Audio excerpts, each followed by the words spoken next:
Hey everyone, welcome back to Proficiency in Play. My name's Pip, you're a Dungeon Master.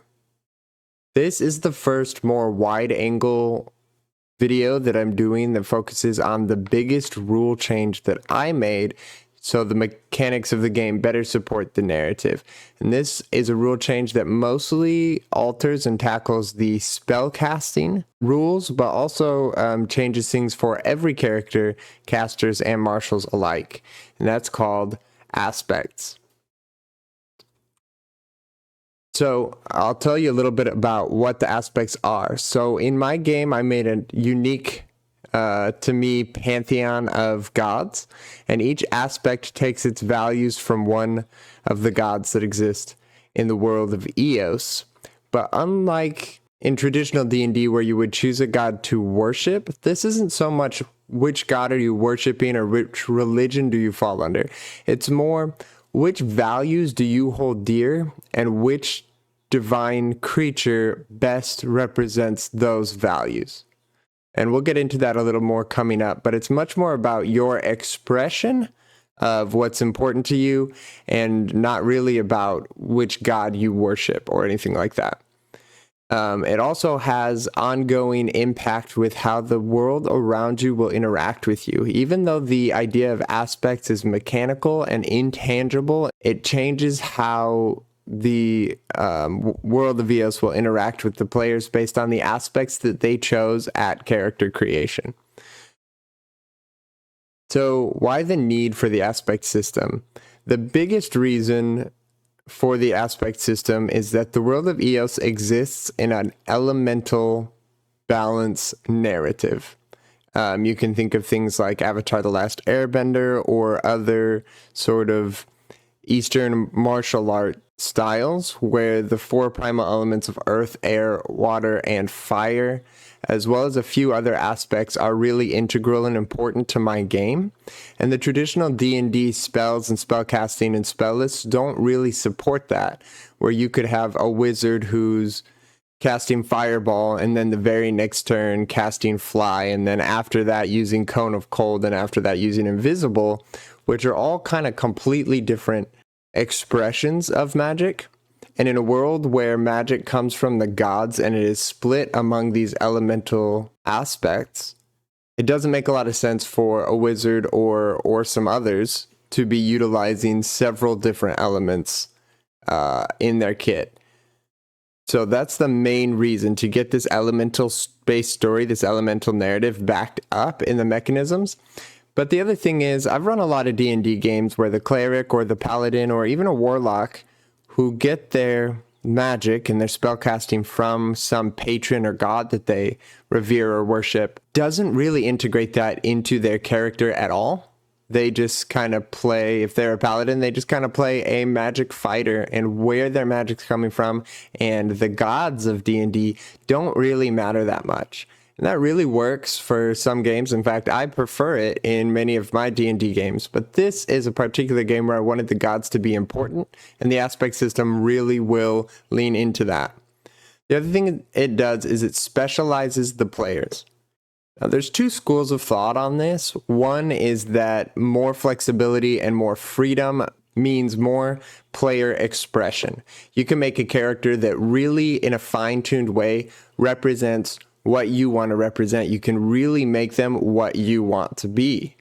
On the flip side of that, I personally find that too much customization and too much flexibility can mean within the party, everyone can kind of be good at everything, and there's not a lot of specialization amongst the players. And I personally think the best roleplay and the best games come when a player has a moment that says, oh, this is what I'm made for. This is the thing that I'm good at, so I'm going to do this.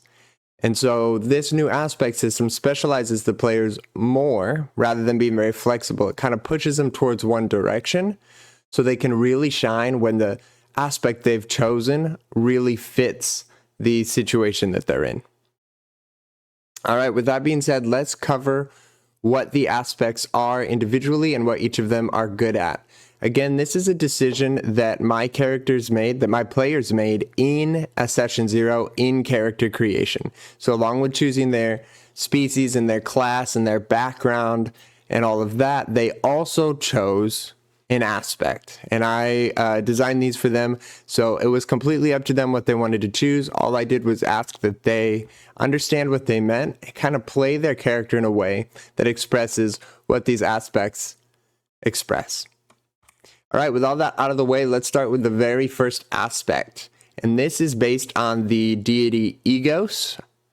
I will have another video coming up about the pantheon of Eos and who the gods are and some of the origin story, but I'm not going to cover all that in this video.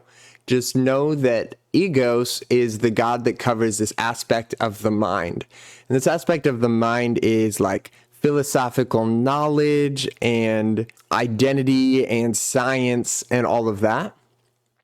And each aspect has unique spell lists. So rather than the class that you pick determining the spell list that you can use, the spells that you can cast throughout the game, the aspect that you choose determines the spell list. That being said, a bard and a cleric, if they choose aspect of the mind, are actually going to pull from the same spell list, not individual bard or cleric spell lists. They're both going to pull from this aspect of the mind spell list. Though the things they choose to pull from this spell list and the way that they use the aspect could vary pretty greatly between them. So there's still a lot of expression, though you will notice that some classes will line up more traditionally with certain aspects. In this case, something like a bard would probably want to take aspect of the mind if they're playing that traditional, control-y, charming, charismatic bard. Though there's all sorts of things they could do. That's just kind of the traditional playstyle. All right, with that being said, let's get into the specifics. So the aspect of the mind specializes in charming spells and primarily utilizes psychic damage. It's a lot of illusion. It's a lot of mind sliver, mind spike. It's a lot of hallucinatory terrain, charm person, these kind of things, the things that specifically deal with the mind and psychic damage. Some exclusive spells they have access to are Charm Person, Comprehend Languages, and Mirage Arcane. Now, up to this point, I have not made unique spells for the world of Eos. I am borrowing all the spells from the 2024 Dungeons & Dragons Player's Handbook, but I'm moving them around and mixing them up to align with one or more of these aspects. There's quite a bit of overlap in these aspects, though each aspect has something that they are exclusively good at and exclusively capable of. And charming is kind of what the aspect of the mind is all about. And illusion. Charming and illusion. Aspects aren't just for spellcasters, though. They're also for marshals. Because of the way I'm integrating them into their story, I didn't want to leave the martial classes out. And while the martial classes don't utilize the spell lists that come with the aspects, they do utilize the rest of the aspect. And these aspects not only allow you to take particular spells as a spellcaster that lean you one direction, it actually will make you generally better at those kinds of things. So the aspect of the mind grants 1 intelligence. This is true regardless of the class you're playing. So you could be an aspect of the mind fighter, and while you don't get access to these spells because you're a fighter, you do get access to the +1 bump in intelligence at character creation, and it also grants advantage on saving throws against being charmed or frightened, and this is true passively all of the time, from character creation through the rest of the game. It's just another little buff that kind of goes along with the kinds of things that species would give you, just to specialize you a little bit more. The third part of the aspect system is that rather than doing traditional critical hits on attack rolls, we've specialized the crits to do something that the aspect would really want to do, again, to specialize the characters and hopefully make the players a lot more excited when they get that crit, rather than just doing extra damage. So none of the critical hits do that double damage unless they say that they do. Instead, they do the regular attack damage and an additional effect. And the aspect of the mind's effect is it casts the spell Bane. The spell Bane targets up to 3 creatures in the area. With these critical strikes, though, the targets do not get to make the first turn saving throw. Okay, on a lot of these things, there's a saving throw immediately, but because you already got the critical hit, I want it to just work at least for 1 turn. So this will, you choose 3 creatures in the area, and they have to subtract that d4 from their d20 attack rolls and ability checks until Bane ends on them. So it's an automatic Bane on up to 3 creatures and can really swing a fight in an interesting way, and goes along with the aspect of the mind as your mental prowess is distracting them from their fighting. All right, let's jump into the next one, which is the aspect of time. So the aspect of time falls under the domain of the god Kyrios. Again, I will have a video talking about the pantheon and the individual gods and what they represent, but this isn't that video. So just understand that Kyrios represents time and progress. So in the aspect of time, what it really specializes in is in animation and chronomancy. So you have things like animate dead, animate object. A lot of the necrotic damaging spells I've flavored to steal the time that the target has. Something like Finger of Death, rather than stealing their hit points, even though that's still mechanically what's happening. You're taking their time. The other things in time is they're very, very good at things like haste, slow, time stop. The chronomancy side of things is exclusive to this aspect of time. And they do have a limited amount of healing in this aspect due to the fact that the life force is a little bit tied to the time that the person has. So by giving them more time, you can almost reverse the damage that they've done. So that's how I've skewed it. But it's primarily in this, not resurrection magic, because that doesn't exist in this world, but animation magic and time magic and giving time or taking time from a target.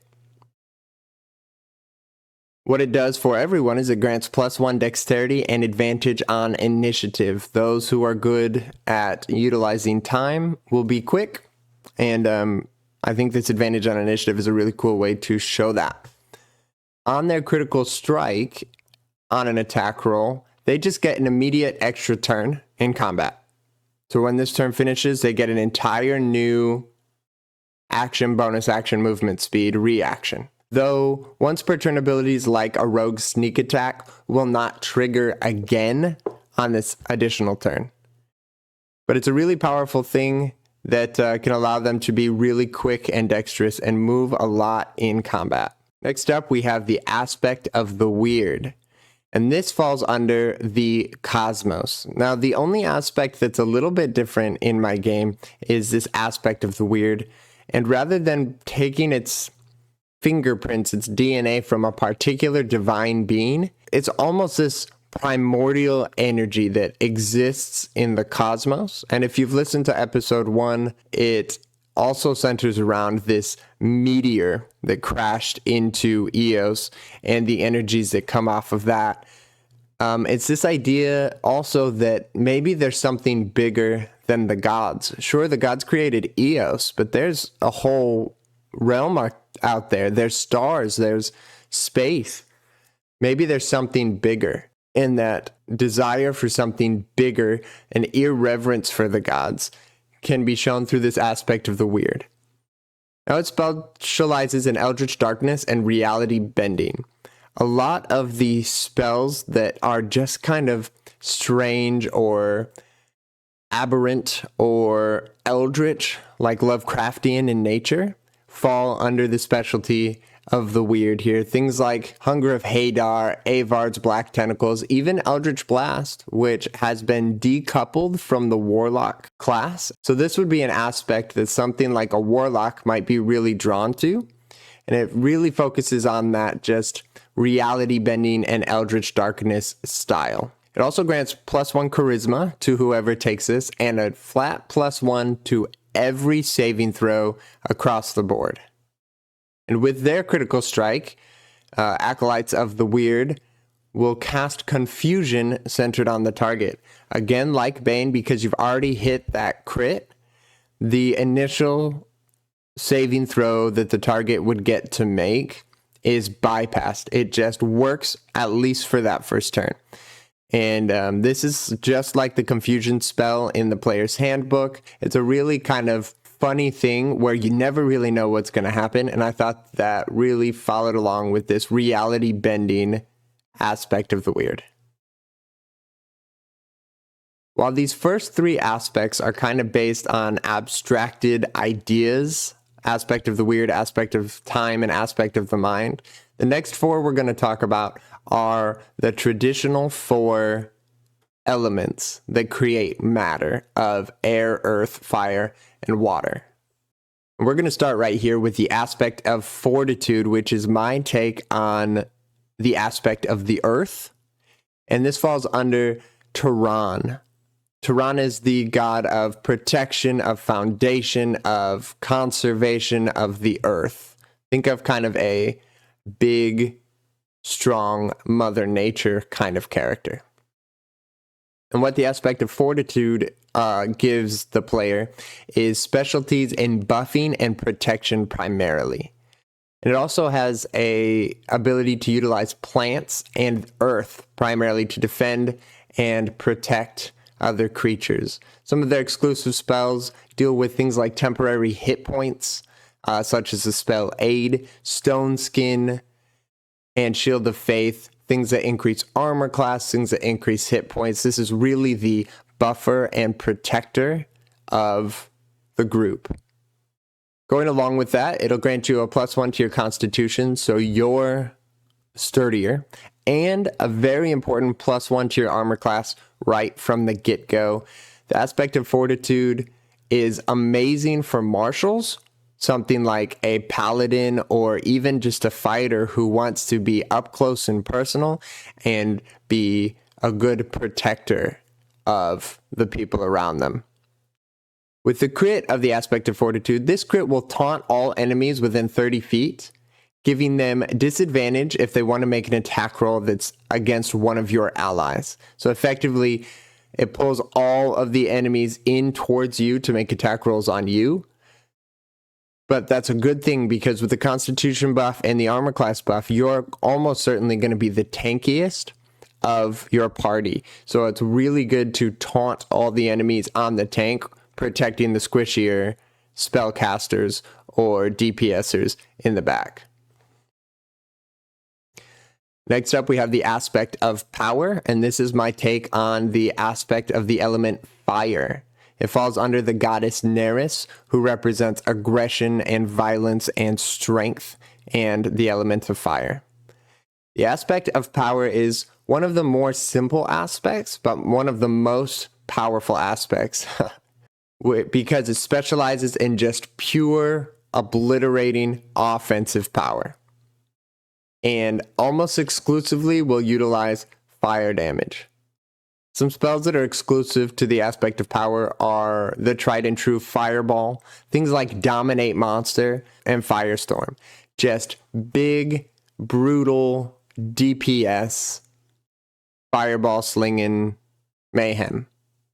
This is great for somebody like a wizard or a sorcerer who may want to just lean into that absolute DPS caster. But it could also be interesting for some martials like a barbarian because it grants +1 point of strength, which is super useful for someone like a barbarian, and resistance to fire damage. So this couples really well with the barbarian who already gets their rage resistance to the physical damage types. Add fire damage to that and you're just going to be really, really tanky and hard to kill as you inflict massive damage against the people around you. And on your attack roll, a very simple frightens all enemies within 30 feet. Next up is the aspect of restoration that falls under the goddess Aquara. And this is my take on the aspect of water. Aquara represents peace and restoration and vitality and water. And so the aspect that follows her specializes primarily in healing and restoration. This is one of the most specialized aspects completely, and the exact opposite of the aspect of power. This has very little offensive capacity. It can use some things like cold damage and lightning damage that go with the C, but this is your every healing and restoration spell in the book. The aspect of restoration will give you. It is great for the traditional cleric who wants to be that support healer. But again, anybody can lean into this support healing role in the world of EOS. You could be playing a warlock of Aquara and get these spells. So this is your standard cleric kind of aspect, though. Cleric of life, my take on that. It will grant you +1 wisdom and immunity to poison and disease, which can be really, really cool in some campaigns. And the crit is one of my favorites. It's just, instead of doing that extra damage on the crit, it heals all your allies within 30 feet for the regular damage of the attack. And that healing can be really, really clutch when it comes up. Next up, we have the aspect of freedom. This is my take on the element of air and falls under the domain of Avali, who is the god of freedom and passion and thrill and exhilaration. And this is really specialized in movement and utility. Again, is very much skinned toward the support role with limited offense capacity, but some really, really cool utility and tricky kind of things like fly, freedom of movement, feather fall, and a lot of things when you're just in a jam that can solve the problem. This is much more a utility aspect that is great in the narrative, great in the role play, great in the problem solving, but a little bit weaker when it comes to the combat. It comes with a +1 dexterity stat increase as well as a flat +5 movement speed, which can be really, really useful. Again, for something like a barbarian who wants to get in there quick, but also something like a ranger could really use this well. The crit allows all allies within 60 feet of you to immediately move up to their movement speed. Right then, you crit, and right when the damage finishes, your entire team gets to reposition. With an intelligent team and some really good tactics, this can be such a great swing. And it's even better than that because if your allies are moving outside of the range of an enemy that they're engaged with, this movement does not trigger opportunity attacks for them. It's an awesome way to, if you can get that crit, to just flip the battle on its head with movement and positioning.